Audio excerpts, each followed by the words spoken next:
يا خالقنا يا رب لعبيدك ندا. حضرت عبداللہ بن عمر رضی اللہ تعالی عنہما روایت کرتے ہیں کہ نبی کریم صلی اللہ علیہ وسلم نے ارشاد فرمایا کہ بیماری کا متعدی ہونا اور بدشگونی کا لینا اس کی کوئی حیثیت نہیں ہے، اور اگر نحوست کسی چیز میں ہوتی تو گھر میں ہوتی اور عورت میں ہوتی اور گھوڑے میں ہوتی۔ آج ہمارا موضوع نحوست کی حقیقت کے بارے میں ہے، اور یہ موضوع رکھنے کی وجہ سفر کا مہینہ ہے۔ سفر شروع ہو چکا ہے اور اس مہینے کی ابتدا میں ہی لوگ بیچارے اتنے پریشان ہیں اور قسم قسم کے سوالات اور میسیج آ رہے ہیں۔ تو اس مناسبت سے اس درس کا موضوع ہم نے نحوست اور بدشگونی کے بارے میں اس کو رکھا ہے۔ دیکھیے، بدشگونی ہوتی کیا ہے؟ بدشگونی اصل میں بدگمانی ہے۔ یوں سمجھ لیں کہ جب بندے کا اللہ سے تعلق کمزور ہو جاتا ہے، اللہ سے دھیان ہٹ جاتا ہے، تو پھر وہ اپنا نفع اور نقصان بجائے اللہ کے چیزوں کی طرف سمجھنے لگ جاتا ہے۔ اس بدگمانی کو بدشگونی کہا جاتا ہے، اور اس کی بنیاد انسان کے دل میں یہ خیال آتا ہے کہ چیزوں میں نحوست ہے، دنوں میں نحوست ہے، مہینوں میں نحوست ہے، جگہوں میں نحوست ہے، انسانوں میں نحوست ہے، حالانکہ کسی چیز میں کوئی نحوست نہیں ہوتی۔ اب میں تھوڑا اس کو تفصیل سے عرض کرتا ہوں۔ زمانے جاہلیت کے اندر عربوں میں رواج تھا کہ وہ لوگ بدشگونیاں بہت لیتے تھے اور نحوست سمجھتے تھے چیزوں کے اندر، اور اس کا نتیجہ کیا تھا کہ ان کا اللہ سے تعلق تو تھا نہیں بیچاروں کا۔ تو قرآن نے اس کو ذکر کیا وَأَن تَسْتَقْسِمُوا بِالْأَزْلَامِ۔ استسقام بالازلام یہ ہوتا تھا کہ اگر کوئی آدمی کسی کام کے لیے نکلا ہے تو وہ سیدھا مندر میں جاتا تھا۔ وہاں انہوں نے تیر لگائے ہوتے تھے، ایک تیر کے اوپر لکھا ہوتا تھا نعم کہ ٹھیک ہے، اور دوسرے کے اوپر لکھا ہوتا تھا لا کہ ٹھیک نہیں ہے۔ وہ جا کر کہتا وہاں کا جو بڑا ہوتا کہ بھائی میرے نام کا ایک تیر نکال لو، تو وہ کوئی تیر نکال کر اس کو دیتا، وہ پڑھتا، اگر تو لکھا ہے نعم تو پھر وہ کام کر لیتا، اگر لکھا ہے لا تو پھر وہ کام نہیں کرتے۔ یعنی اتنے کمزور عقیدے ہو چکے تھے اس زمانے میں۔ اب وہ تیر نکالنے والے کی مرضی ہے، وہ جو مرضی نکالے، لا نکالے، نعم نکالے، کچھ بھی نکالے۔ ہم ایک دفعہ ملتان میں تھے تو وہاں نا وہ بہاؤالدین زکریا رحمۃ اللہ علیہ، ان کے دربار کے باہر بہت سے لوگ وہ بیٹھے ہوتے ہیں فال نکالنے والے۔ تو وہاں ایک آدمی نے ان سے کہا کہ جی میری فال نکالیں، آنے والے وقت میں میرے ساتھ کیا ہونے والا ہے۔ تو اس نے طوطا چھوڑا، اس نے ایک فال نکالی اور اس نے کھول کے پڑھی اور بتایا کہ آنے والا وقت تیرے لیے اچھا نہیں ہے، اس میں بڑے نقصانات ہونے والے ہیں۔ تو اس نے نا تھوڑی دیر کے بعد کہا بھی تمہارے ساتھ آنے والے وقت میں کیا ہونے والا ہے؟ تو وہ کہتا میرے ساتھ تو کچھ بھی نہیں ہونے والا۔ تو کہتا نہیں، بڑا کچھ ہونے والا ہے۔ کہتا کیا ہونے والا ہے؟ کہتا یہ ہونے والا ہے کہ اس فال کے میں نے تجھے پیسے نہیں دینے۔ تو وہ کہتا نہیں میرے پیسے دو، 20 روپے کی فال ہے۔ تو کہنے لگا کہ اب ایک اور فال نکال کے میں تیرے پیسے دینے کے نہیں دینے، اگر تو فال نکل آئی دینے ہیں تو پھر دے دوں گا، نہیں نکلی تو پھر میں نے تو پیسے نہیں دینے۔ پھر اس نے کہا جب تجھے اپنے نفع نقصان کا علم نہیں ہے تو ہمیں کیسے ہمارے نفع نقصان بتاتا پھرتا ہے؟ یہ عقیدے کی کمزوری آدمی کو بڑی دور لے جاتی ہے۔ اب جاہلیت کے زمانے میں لوگ گھر سے نکلتے، سامنے دیکھا کوئی جانور پھر رہا ہے تو اس کو پتھر مارتے۔ اب اگر جانور رائٹ سائڈ پر بھاگ گیا تو ٹھیک ہے، لیفٹ سائڈ پر بھاگا تو یہ بہت برا کام ہے۔ تو جس کام جا رہے ہوتے وہ کام چھوڑ دیتے، نہیں ادھر نو بھج گیا ہن ٹھیک نہیں ہے، کہ الٹی طرف جانا اس کو بدشگونی شمار کرتے تھے۔ اب یہی حال آج ہمارے لوگوں کا بھی ہے. دیکھیں دنیا چاند پر پہنچ گئی ہے، سائنس کا زمانہ ہے، کمپیوٹر کا زمانہ ہے، اور ہمارا حال اتنا کم زور ہو چکا ہے دینی اعتبار سے کہ لوگ اللہ سے مسلمان ہو کر اتنے کٹے ہوئے ہیں کہ خدا کی پناہ.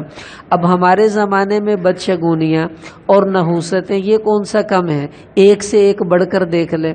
اب کیا ہے جی، ہاتھ میں خارش ہو رہی ہے، لگتا ہے دولت آنے والی ہے. پاؤں میں خارش ہو رہی ہے، لگتا ہے کوئی سفر درپیش ہے. بھائی خارش کا اس سے کیا تعلق؟ ایک آدمی گیا نجومی کے پاس، کہا جی میرے ہاتھ میں خارش ہوتی ہے. اس نے کہا تمہیں دولت ملنے والی ہے. کہا جی وہ نا میرے پاؤں میں بھی خارش ہوتی ہے. اس نے کہا لگتا ہے تم بہت لمبا سفر ان قریب کرو گے. تو کہتا جی میری کمر پہ بھی خارش ہوتی ہے. انہیں چنڈ ماری، کہتا علاج کرا تینوں تو خارش ہوئی پہ، ہر جگہ ہی خارش ہو رہی ہے، تو میں کیا کروں؟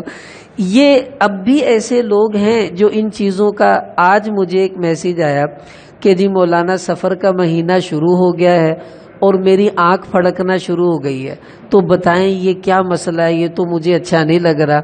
میں نے کہا بھائی کسی آئی اسپیشلسٹ کو چیک کروائیں، آپ کی آنکھ کے پٹھے کمزور ہو گئے ہوں گے جس کی وجہ سے اس میں تھوڑی بہت وائبریشن ہو رہی ہے، اور تو کچھ نہیں ہوتا. ہوتا یہ ہے کہ دوران خون جب تھوڑا سا رک جاتا ہے نا تو آدمی کے پٹھے پھڑکنے شروع ہو جاتے ہیں. آپ دیکھیں کبھی آپ اپنے بازو کو ایک طرف کر کر جب چھوڑیں گے تو تھوڑا تھوڑا بازو میں ہلنا پن پیدا ہوتا ہے. تو اسی طرح یہاں پٹھوں میں کبھی کبھی تھوڑا بہت ارتعاش آ جاتا ہے. اب وہ ایک فطرتی چیز ہے، یہ ایک فزیکلی معاملہ ہے، اس کا دین سے کوئی تعلق نہیں ہے. لوگ کیا سمجھتے ہیں؟ لو جی آنکھ پھڑک دی پی آج خیر نہیں. بھئی آنکھ پھڑک رہی ہے تو کیا ہو گیا؟ اب ایک بندہ مجھے کہتا ہے جی میری آنکھ پھڑکی جاندی سویر دی. میں نے کہا پھر کیا ہوا؟ کہ جی سنیا چنگا نہیں ہوندا. میں نے کہا کچھ نہیں ہوتا، عام بات ہے. نہیں جی میری آنکھ ہی پھڑکی جا رہی ہے. میں نے کہا بھی آنکھ ہی پھڑک رہی تو کیڑا کوئی بندہ پھڑکا دیتا جو خطرے کی بات ہے؟ آنکھ کا پھڑکنا معمولی بات ہے، اس میں ڈرنے کی کیا بات؟ لوگ اس سے بھی بدشگونی لیتے ہیں کہ جی آنکھ پھڑک رہی ہے پتہ نہیں کیا ہونے والا ہے. پھر اس سے بڑھ کر کیا کہ جی میں گزر رہا تھا تو بلی راستہ کاٹ گئی ہے. اب کالی بلی اگر راستہ کاٹ جائے یہ اچھا نہیں ہوتا، یہ بہت خطرناک ہوتا ہے. اب بلی ہمارے نفع نقصان کی کیا مالک ہو سکتی ہے؟ وہ بیچاری خود ہم سے ڈرتی بھاگتی پھرتی ہے. اسی طرح کچھ لوگ کیا کرتے ہیں، کوئی جا رہا ہونا تو پیچھے سے آواز دے دے، ابا جی بات سنیے گا. وہ غصے سے واپس آتے، تینوں پتہ نہیں پیچھوں آواز نہیں ماری دی، چنگا نہیں ہوندا پیچھوں آواز مارنا. اب وہ بیچاری کیا کرے؟ بیٹی پہلے وہ تینوں کراس کر کے اگے آوے پھر اگوں دی آ کے آواز مارے، کیونکہ پیچھوں تے مارنا چنگا نہیں ہوندا. بھئی آواز پیچھے سے دی جاتی ہے، اگر آدمی کا چہرہ ادھر ہو تو آواز دینے کی ضرورت کیا ہے؟ اب یہ ایسے ہی ہم نے توہمات بنائی ہوئی ہیں اور بدشگونیاں بنائی ہوئی ہیں کہ پیچھے سے آواز نہیں دیتے. مجھے ایک دفعہ ایک عورت کا فون آیا کہ جی دودھ گر گیا ہے ابلتا ہوا، تو بتائیں اس کے بارے میں کیا ہے؟ میں نے سنا اچھا نہیں ہوتا دودھ کا گرنا. میں نے کہا جی ہاں واقعی اچھا نہیں ہوتا. کہا جی نہیں گرم دودھ گرا ابلتا ہوا یہ تو سنا ہے بالکل بھی اچھا نہیں ہوتا. میں نے کہا بہن دودھ ٹھنڈا گرے یا گرم دونوں ہی اچھے نہیں ہوتے. کہتی کیا ہوتا ہے؟ میں نے کہا کتنا گرا؟ کہتی 2 کلو دودھ تھا. تو میں نے کہا 180 روپے کا نقصان ہو گیا ہے، بس یہی نقصان ہوا ہے اور اس کے علاوہ کوئی نقصان نہیں ہوتا. کہ جی نہیں وہ سنا ہے ابلتا ہوا دودھ زیادہ نقصان دیتا ہے. میں نے کہا ہاں اس میں آپ کی گیس بھی استعمال ہوئی ہے، اس میں خرچہ ذرا زیادہ ہوا ہے، وہ سمجھ لو 190 روپے کا نقصان ہو گیا. اور کچن گندا ہوا یہ بھی آپ کا نقصان ہوا، آپ کو صفائی کرنی پڑے گی، اس کے علاوہ کوئی نقصان نہیں ہے. اب دیکھیں کوئی بھی چیز گرے، دودھ نہیں سالن گر گیا تو یہ کون سا اچھی بات ہے؟ نقصان ہوا، ہمارے پیسے لگے تھے، محنت لگی تھی. اب دھیان لوگوں کا پتہ نہیں آگے چلا جاتا ہے کہ اس کا تعلق ہماری زندگی سے ہے یا ہمارے حالات سے ہے. ایسا نہیں ہوتا. اب لوگ مکان بناتے ہیں اوپر ایک ہنڈیا رکھ دیں گے کالے رنگ کی. بھئی کیا ہوا؟ کہ جی یہ ہنڈیا رکھنے سے نظر نہیں لگتی. تھوڑے دنوں کے بعد وہ ہنڈیا نیچے گر کر ٹوٹی پڑی ہوتی ہے. کیا ہوا جی؟ بس وہ نیری آئی سی ہانڈی ڈگ پی ٹوٹ گئی. اب جو ہنڈیا اپنا دفاع نہیں کر سکتی اور خود بیچاری ٹوٹ گئی ہے، وہ آپ کے مکان کو کیا بچائے گی مصیبتوں سے، اور آپ کے گھر کو کس طرح آفتوں سے بچائے گی؟ یعنی جو اپنا دفاع نہیں کر سکتا وہ کسی دوسرے کا کیا دفاع کر سکے گا؟ یہ خود سوچنے کی بات ہے۔ ایک عورت تھی، اس کے گھر ایک پیر صاحب آ گئے، اس نے کہا بھائی قیامت والے دن میں تمہیں پل صراط سے ہاتھ پکڑ کر گزروا دوں گا، تم نے پریشان نہیں ہونا۔ تو اس نے کہا چلو جی، پیر صاحب تو بڑے با کمال ہیں، تو ایسا کرنا چاہیے کہ پیر صاحب کو زمین دے دیتے ہیں۔ عورت نے کہا آئیں میرے ساتھ چلے، میں آپ کو بتاتی ہوں فلاں فلاں قلعے میں نے آپ کے نام کر دیے۔ پیر صاحب ساتھ ساتھ جا رہے ہیں، وہ جو کھیتوں کے درمیان پگ ڈنڈیاں ہوتی ہیں اس کے اوپر چلتے چلتے وہ بیچارے کا پاؤں پھسلا اور وہ نیچے گر گئے۔ تو عورت نے دیکھا ہے ایتے تھلے ڈگ پیا، انہیں لالی جتی تے تڑ تڑ بجایا، تو کہنے لگی بھی ایڈے چوڑے بننے تے تو تھلے ڈگ پیا، تیرے کو ٹریا نہیں جانا، تو پل صراط تو ساڈو کداں لگاؤں گا، وہ تو اندے تو بہت بریک ہوندا ہے۔ اب یہ بیچارے اس قسم کے معاملات ہمیں نہیں سوچنے چاہیے۔ جو اپنا دفاع نہیں چیز کر سکتے وہ ہمارا دفاع کیا کرے گی؟ اب اتنی ترقی سائنس کر گئی ہے، اس کے باوجود لوگوں کا دماغ وہیں اٹکا پڑا ہے پرانی چیزوں میں۔ ایسا نہیں ہونا چاہیے۔ اب دیکھیں اسلام ہمیں کیا ترغیب دیتا ہے ان توہمات، ان نحوستوں کے بارے میں، بدشگونی کے بارے میں۔ ابو داؤد شریف میں حدیث آتی ہے، آپ صلی اللہ علیہ وسلم نے ارشاد فرمایا، یعنی ان نحوستوں کے بارے میں حضور علیہ الصلوۃ والسلام نے صاف صاف فرمایا۔ اب مسند بزار کی روایت ہے، لیس منا من تطیر، کہ جس آدمی نے بدشگونی لی اور کسی چیز میں نحوست کو سمجھا، اس کا میری امت سے کوئی تعلق نہیں ہے۔ یہ پتہ نہیں کون ہے، کہاں سے آیا ہے، مسلمان ہو، ہماری امت کا فرد ہو، وہ ایسے کچے عقیدے والا نہیں ہوتا۔ اور مسند احمد کی روایت ہے، حضور علیہ السلام نے فرمایا الطیرۃ شرکن، کہ یہ جو نحوست سمجھنا، بدگمانی کو لینا، بدشگونی کو لینا، یہ تو کھلا کھلا شرک ہے، اس میں اور تو کوئی گنجائش کی بات بنتی ہی نہیں ہے۔ اس وجہ سے ان چیزوں سے ہمیں بچنا چاہیے۔ اور بلکہ مسلم شریف کی حدیث میں تو آپ علیہ السلام سے صحابہ نے عرض کیا کہ یا رسول اللہ کننا نتطیر، ہم جب زمانہ جاہلیت میں تھے تو ہم ایسی بدشگونیاں کر لیا کرتے تھے، تو یہ کیا ہے بدشگونی اور نحوست؟ آپ صلی اللہ علیہ وسلم نے ارشاد فرمایا کہ ذاک شیء یجدہ احدکم فی نفسہ فلا یصدنکم، دیکھو یہ تمہارے ذہن میں آنے والا شیطانی وسوسہ تھا، تم اس کی وجہ سے اپنے کسی کام کو چھوڑ نہ دینا، بلکہ جو کرنا کر گزرو، اللہ ہی حفاظت کرتے ہیں، اللہ ہی معاملے سدھارتے ہیں۔ اس لیے ہمارا دین ہمیں ان چیزوں کی اجازت نہیں دیتا۔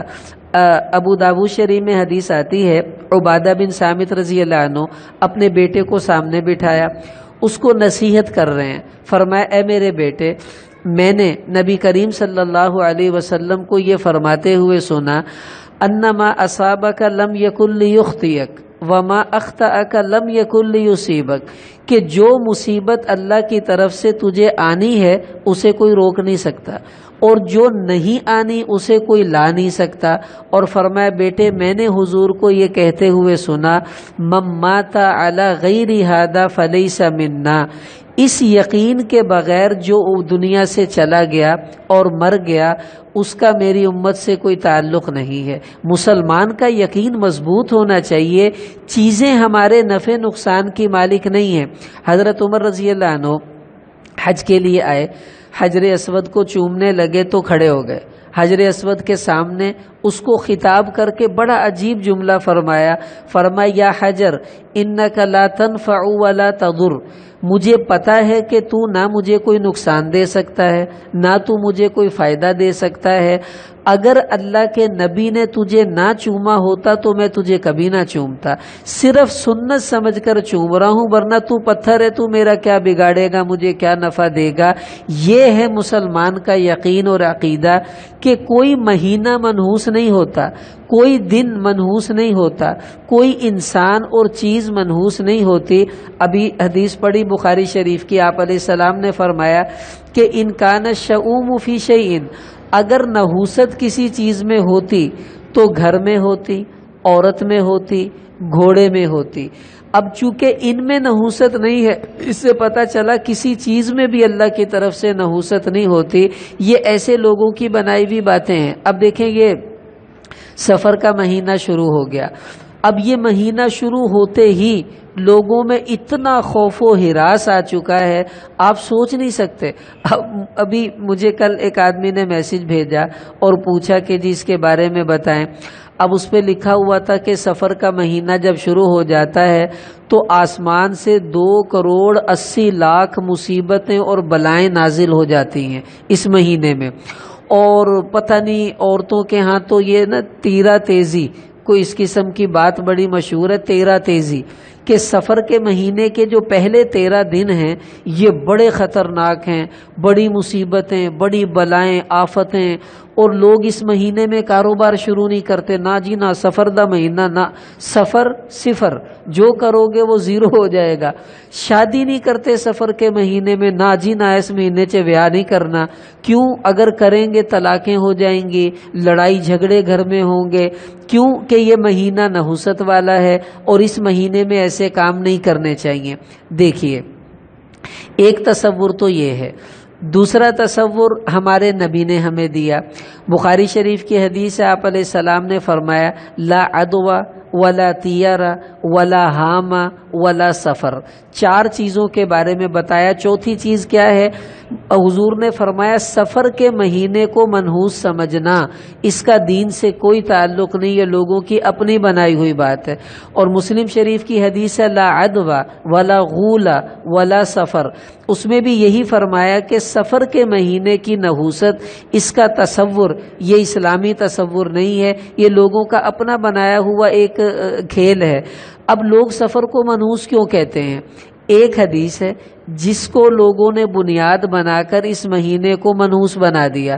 وہ حدیث کیا ہے کہ حضور علیہ السلام نے یہ کہا من بشرنی بخروج سفر بشرتہ بالجنہ، کہ جو آدمی مجھے سفر کے مہینے کے جانے کی خوشخبری دے گا کہ سفر چلا گیا ہے، میں اسے جنت کی خوشخبری دیتا ہوں۔ اللہ کے نبی نے یہ کہہ دیا۔ اب لوگ کہتے ہیں دیکھو سفر کا مہینہ اتنا منحوس ہے کہ اس کے جانے کی خوشخبری دینے پر جنت مل رہی ہے، اس سے پتہ چلا یہ بہت منحوس مہینہ ہے۔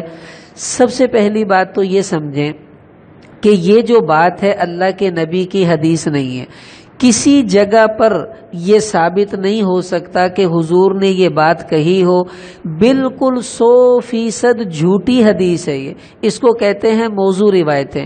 اب موضوع روایتیں کون سی ہیں؟ جو لوگوں نے خود گھڑی اور اللہ کے نبی کی طرف ان کو منسوب کر دیا۔ اور بخاری شریف میں حدیث آتی ہے، حضور علیہ السلام نے فرمایا کہ جس آدمی نے کوئی ایسی بات میری طرف منسوب کی جو میں نے نہیں کہی فَلْيَتَبَوَّأْ مَقْعَدَهُ مِنَ النَّارِ، تو وہ آدمی اپنا ٹھکانہ دوزخ میں تلاش کرے۔ کہ جب میں نے ایک بات کہی نہیں اور وہ میرا نام لے کے لوگوں کو وہ بات بتائی، یہ تو بہت بڑا جرت کی بات ہے نبی پر جھوٹ بولنا۔ یہ بالکل جھوٹی حدیث ہے۔ محدثین نے اس روایت کو کس کتابوں میں لکھا ہے؟ کچھ کتابیں ہیں جہاں جھوٹی حدیثیں علماء نے جمع کر کے اس پر مستقل کتابیں لکھی ہیں۔ کتاب الموضوعات، موضوعات کبریٰ، بڑی بڑی ایسی کتابیں لکھی گئیں۔ ان کتابوں کے اندر اس حدیث کو بھی لکھا گیا ہے کہ یہ جھوٹی حدیث ہے، حضور نے ایسی کوئی بات نہیں کہی۔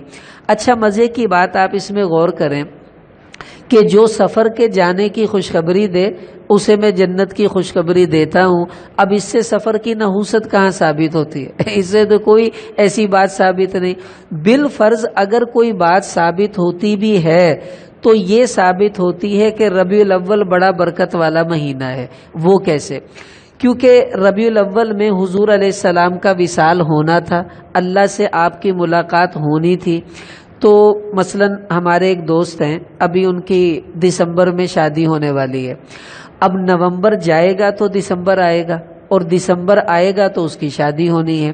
اب وہ یہ کہے کہ جو بندہ مجھے نومبر کا مہینہ جانے کی خوشخبری دے میں اسے 1000 روپے انعام دوں گا، اس کا مطلب کیا ہے کہ نومبر منحوس مہینہ ہے؟ نہیں، کیونکہ دسمبر میں اس کی شادی ہونی ہے، اس کی اور اس کی بیوی کی ملاقات ہونی ہے، اس مہینے کے آنے کا اس کو انتظار ہے، نومبر سے کوئی غرض نہیں ہے۔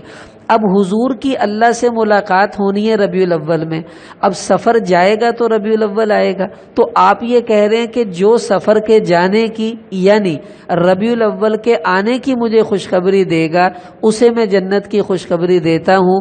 اگر اس کا کوئی مطلب ہو سکتا ہے تو یہ ہو سکتا ہے، اور کوئی مطلب نہیں، لیکن جب حدیث ہی جھوٹی ہے تو اس کا مطلب لینے کی ضرورت کیا ہے؟ اب اس کے مقابلے پر صحیح روایتیں یہ ہیں کہ سفر کا مہینہ منحوس نہیں، اور اس مہینے میں کوئی بدشگونی لینا صحیح نہیں ہے۔ اب دیکھیں ہم لوگوں کا مزاج کیا بنا ہوا ہے۔ اب سفر کے مہینے میں جو پہلا بدھ آتا ہے لوگ کہتے ہیں توبہ توبہ، نہ آخری بدھ، سفر کا آخری بدھ لوگ غسل کرتے ہیں اور کہتے ہیں یہ غسل صحت ہے کہ اللہ کے نبی نے اس بدھ کو غسل کیا تھا، آپ کو اللہ نے صحت دی تھی، لہٰذا ہم بھی غسل صحت کریں گے اور باہر سیر کرنے جائیں گے۔ خوب اچھی طرح سمجھ لیں، یہ جو سفر کے مہینے کا آخری بدھ تھا، آپ ساری سیرت کی کتابوں کا مطالعہ کریں، آپ کو ایک ہی بات ملے گی، سفر کے مہینے کے آخری بدھ والے دن اللہ کے نبی صلی اللہ علیہ وسلم کی بیماری زیادہ ہو گئی تھی، کم نہیں ہوئی تھی، بہت بیمار ہو گئے تھے آپ اور بستر پر آ گئے تھے۔ اس کی وجہ سے یہودی بڑے خوش ہوئے تھے کہ چلو یہ نبی بیمار ہوا، ہماری جان چھوٹے گی، تو اس دن یہودی خوشی مناتے تھے جس دن حضور بیمار ہوئے، اور اللہ رحم کرے یہی بات مسلمانوں میں پتہ نہیں کہاں سے آ گئی، حالانکہ آخری بدھ کو حضور بیمار ہوئے ہیں، صحت آپ کو نہیں ملی، اس کے بعد ربیع الاول آیا ہے اور آپ علیہ السلام کا وصال ہو گیا اسی بیماری کے اندر۔ تو یہ جو سفر کے مہینے کے آخری بدھ میں غسل صحت کی ایک رسم چلی ہوئی ہے، یہ بالکل اسلامی رسم نہیں ہے، اس کا دین سے کوئی تعلق نہیں ہے۔ اب سفر کا مہینہ آتے ہی کیا ہوتا ہے، ہمارے گھر میں ایک دفعہ پچھلے سال سفر شروع ہوا اور ہمارے ایک محلے دار ہیں، انہوں نے کالے چنے ہمارے گھر بھیجے بچے کے ہاتھ، تو میں نے پوچھا یہ کالے چنے بھائی کس چیز کے ہیں؟ کہنے لگے جی وہ سفر کا مہینہ آیا ہے تو امی کہتی ہیں بلائیں ٹل جاتی ہیں، کالے چنے بانٹو نا تو پھر بلائیں گھر میں نہیں آتی، اس وجہ سے ہم نے چنے بانٹے ہیں، کالے چنے ابال کر۔ تو میں نے کہا بیٹا بیٹھو، ایک بات سمجھو اور یہ اپنی امی کو جا کے بتانا ہے کہ ان چنوں کی وجہ سے بلائیں نہیں آتی؟ کہتا جی نہیں۔ میں نے کہا پہلے تو بتاؤ یہ چنے تم نے ساری رات پانی میں بھگوئے؟ کہتا جی ہاں۔ میں نے کہا ساری رات چنے گوتے کھاتے رہے، جو چنے اپنے آپ کو گوتے کھانے سے نہیں بچا سکے وہ تمہاری بلائیں کیا ٹالیں گے؟ پھر صبح صبح تمہاری امی نے چنوں کو آگ کے اوپر رکھ کے ابالنا شروع کیا اور 2 گھنٹے ان کو سیکا لگا اچھی طرح۔ اب 2 گھنٹے یہ بیچارے ابلے ہیں، جلے ہیں، سڑے ہیں۔ اب جو اپنی آفت اور بلا نہ ٹال سکا وہ تمہاری کیا ٹالے گا؟ پھر میں نے کہا یہ دیکھو، یہ میں اس کو چباتا ہوں، میں نے دانت کے اندر اس کو چبایا، اب میں نے کہا اس چنے کو رگڑا لگ رہا ہے؟ کہتا جی ہاں۔ اب میں نے کہا اس کا ستیہ ناش ہو گیا؟ کہتا ہو گیا۔ میں نے کہا اب جو چنا اپنے آپ کو میرے سے نہیں بچا سکتا، یہ بتاؤ جو 2,88,00,000 بلائیں تو اپنی امی سے پوچھو اترنے والی ہے، یہ چنے ان کو کیسے روکیں گے؟ یہ تو بیچارے اپنی حفاظت نہیں کر پاتے۔ ایسے عجیب لوگ ڈرے ہوتے ہیں۔ میں تو سوچ رہا ہوں کہ چیف جسٹس جو ثاقب نثار صاحب ہیں ان کو پیغام بھیجنا چاہیے کہ آپ اس کے بارے میں انکوائری کریں کہ یہ سفر کا مہینہ اس کے اوپر دہشت گردی کا کیس ہونا چاہیے۔ اتنا لوگ ڈرے ہوئے ہیں، خوف و ہراس پھیلا ہوا ہے، جیسے پتہ نہیں کیا ہونے والا ہے، کیا ہو جائے گا۔ ڈرے ہوئے لوگ، کوئی جناب چنے بانٹ رہا ہے، کوئی قرآن خوانیاں کروا رہا ہے، کوئی صدقے دے رہا ہے، یا اللہ خیر، اللہ سفر آ گیا۔ تو ایسی کوئی بات نہیں ہے، یہ تو یوں سمجھ لیں کہ ہم نے سفر کے مہینے کو منحوس کب بنا دیا، اللہ نے تو کوئی دن منحوس نہیں بنایا۔ اب ہم لوگوں کا مزاج کیا ہے؟ ہمارا مزاج یہ ہے کہ اپنا قصور دوسروں پر پھینک دیتے ہیں، یعنی نحوست آتی ہے ہمارے گناہوں کی وجہ سے، ہماری بدعملیوں کی وجہ سے، اللہ کو ناراض کرنے کی وجہ سے، اور ہم ڈال دیتے ہیں سفر کے مہینے کے اوپر۔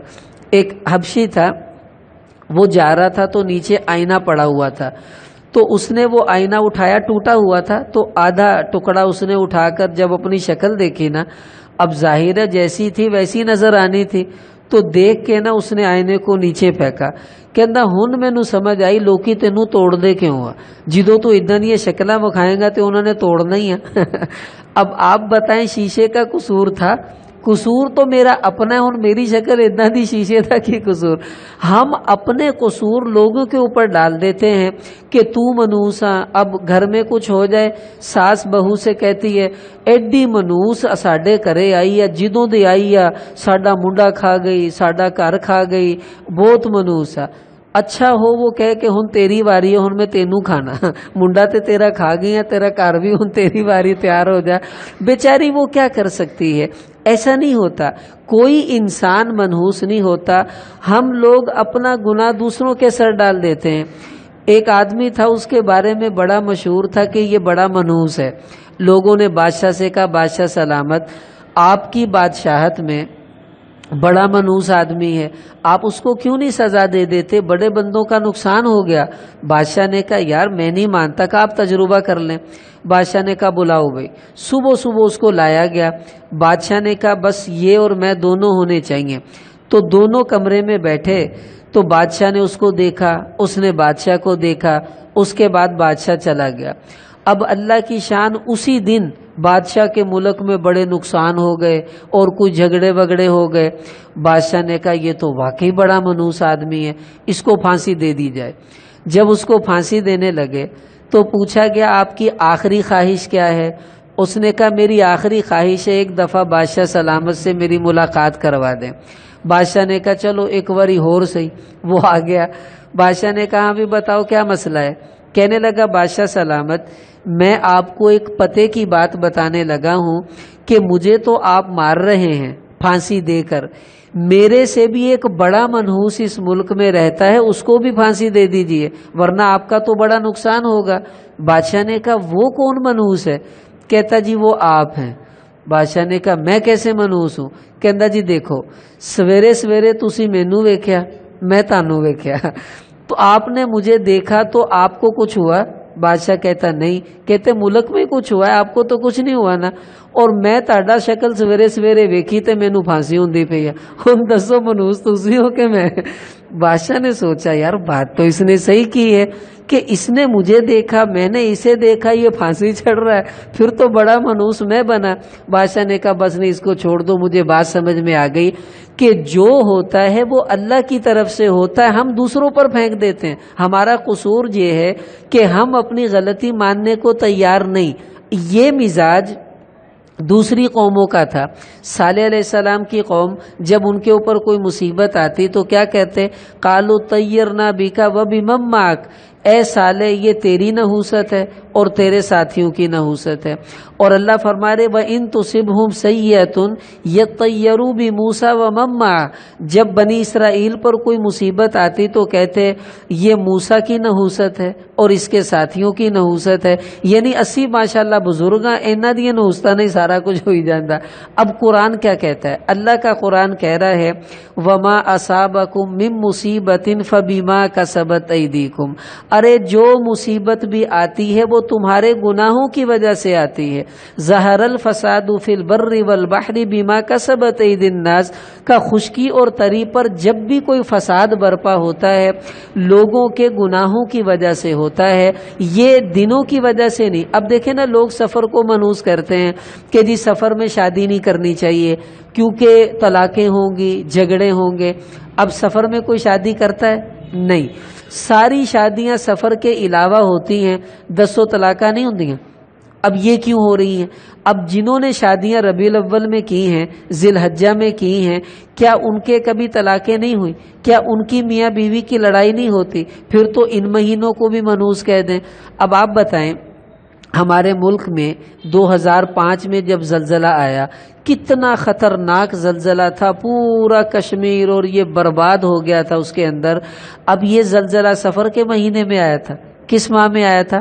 رمضان کے مہینے میں. اب اللہ نہ کرے کوئی یہ کہے توبہ توبہ جی رمضان بھی بڑا منحوسا, اتنا بڑا زلزلہ رمضان میں آیا. اب یہ جو سیلاب آتے ہیں ہمارے ملک میں یہ رمضان کے مہینے میں آتے ہیں؟ نہیں, یہ سفر کے مہینے میں نہیں آتے. تو جو مصیبت آنی ہے وہ تو اللہ کی طرف سے آنی ہے، بھلے وہ سفر ہو بھلے رمضان، جب بھی آتی ہے ہمارا دھیان گناہوں کی طرف جانا چاہیے۔ ہم اپنے گناہ تو مانتے نہیں، نہ گھر میں نماز، نہ گھر میں قرآن پڑھنا۔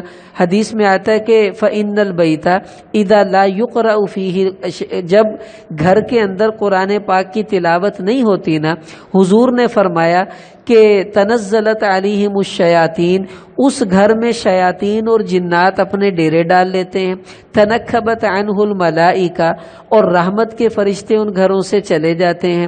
وضاق علی اہلہ، اور وہ گھر اپنے رہنے والوں پر تنگ پڑ جاتا ہے۔ وقل خیرہ، اس گھر کی خیر و برکت میں اللہ کمی کر دیتے ہیں۔ وکثر شرہ، اس گھر کی بیماریاں پریشانیوں کو اللہ زیادہ کر دیتے ہیں۔ اب ہوا کیوں؟ قرآن نہ پڑھنے کی وجہ سے۔ اور ہم کیا کہتے ہیں جی سفر آ گیا، بس مصیبت آنی ہے اسی۔ مجھے کل ایک آدمی نے فون کیا، کہنے لگا جی وہ مولانا صاحب برا مت منائیے گا، وہ نا پتہ نہیں کیا بات ہے، سفر آیا ہے، میں بس گھر سے نکلا ہوں، حالانکہ کچھ بھی نہیں، وہ ایک دم میری موٹر سائیکل لگ گئی اور میری ٹانگ میں چوٹ آ گئی ہے۔ تو یہ واقعی سفر کے مہینے میں بلائیں مصیبتیں آتی ہیں؟ میں نے کہا جی آپ موٹر سائیکل دھیان سے چلایا کریں، سفر تے نہ پاؤ، اپنا قصور سمجھو بھی، نظر تو آپ ویکھیا نہیں آندھی پہ آگے جو ہے جس چیز میں لگا ہے، یا تیری بریک ڈھیلی ہوگی یا تو نے دیکھا نہیں ہوگا، اب اس میں سفر کیا قصور ہے آپ یہ بتائیں۔ ہمارا یہی المیہ ہے کہ ہم اپنی غلطی نہیں مانتے، اگلے کے اوپر ڈالنے کو تیار ہو جاتے ہیں۔ تو بھائی دیکھو، اب یہ اس کا اصول یہ ہے کہ دھیان اللہ کی طرف ہو، کسی بھی قسم کا تصور اپنے ذہن سے نکال دیں۔ عربوں کے اندر یہ گندی باتیں پائی جاتی تھی جاہلیت کے زمانے میں، اب تو بھائی اسلام کا زمانہ ہے، اب یہ چیزیں ہم میں نہیں پائی جانی چاہیے۔ تو نہ کوئی انسان منحوس ہوتا ہے، نہ جگہ منحوس ہوتی ہے، نہ مہینہ منحوس ہوتا ہے، نہ دن منحوس ہوتا ہے۔ اب آج تک اگر ہم نے اس نحوست سے اپنا دل میلا کیے رکھا، اب ہمیں کیا کرنا چاہیے؟ ہمارے نبی نے ہمیں اس کا حل بتایا ہے۔ مسند احمد میں حدیث آتی ہے، صحابہ نے، آپ علیہ السلام نے صحابہ کو فرمایا کہ جس آدمی نے کبھی بھی نحوست کی وجہ سے اپنا کوئی کام چھوڑا ہے، فقد اشرکا، اس نے شرک کیا۔ اب صحابہ نے کہا یا رسول اللہ اب اس کا کفارہ کیا ہے، ہم کیسے اس سے بچیں؟ آپ علیہ السلام نے فرمایا سب سے پہلا کام تو یہ کرو کہ توبہ کر لو کہ یا اللہ جو ہوا معاف کر دے، آئندہ ہمارا دھیان تیرے اوپر جمے گا، ہم نفع نقصان تجھ سے سمجھیں گے، چیزوں سے نفع نقصان نہیں سمجھا کریں گے۔ اور دوسرا یہ دعا پڑھو، اس کی وجہ سے اللہ یہ چیز ختم کر دیں گے۔ وہ دعا اللہ کے نبی نے خود ہمیں بتائی ہے، اس دعا کو ہمیں یاد کر لینا چاہیے۔ دعا کیا ہے؟ حضور نے فرمایا اللہم لا خیر الا خیرک ولا طیر الا طیرک ولا الہ غیرک، اللہم لا خیر الا خیرک ولا طیر الا طیرک ولا الہ غیرک، کہ یا اللہ جتنی خیر آتی ہے تیری طرف سے آتی ہے، جتنی بھی نحوست اور نقصانات ہوتے ہیں وہ تیری طرف سے ہوتے ہیں، اور تیرے علاوہ ہمارا کوئی معبود نہیں ہے۔ یہ دعا پڑھنے سے جو بھی ہم نے نحوست وغیرہ آج تک لی، اللہ اس کا کفارہ بھی پورا کر دیں گے، ایمان بھی مضبوط ہوگا، اور آئندہ بھی انشاءاللہ ہم لوگ صحیح زندگی گزاریں گے۔